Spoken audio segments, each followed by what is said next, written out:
जय श्री राम। आज मैं आपने जन्म प्रमाण पत्र के बारे में बताऊँ, जो कि बहुत ज़रूरी कागजात की श्रेणी में आवे। और आधार कार्ड भी जन्म प्रमाण पत्र बने और जन्म डेट चेंज करावनी पवे तो भी जन्म प्रमाण पत्र काम आवे। आने लिए जन्म प्रमाण पत्र प्रोसेस में 6-7 पत्रों एक फार्म आवे।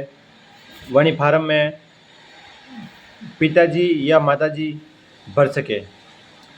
तो वही फार्म में 2 फोटो लागे माता पिता रा,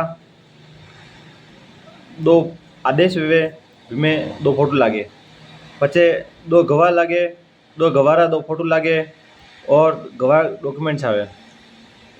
पचे सरपंच साहब रा साइन आवे, सचिव साहब रा साइन आवे और पचे नोटरी करावनी पड़े। नोटरी कराया बाद तहसील में जमा कराना पड़े। पचे वही तहसील में 2 आदेश में एक आदेश आपने निकाल देवे। पचे आप ऑनलाइन करा ई मित्र पे ऑनलाइन कीधा बाद पचे सचिव साहब री आईडी पे जावे, सचिव साहब अप्रूव करे। यो प्रोसेस है जन्म प्रमाण पत्र। धन्यवाद।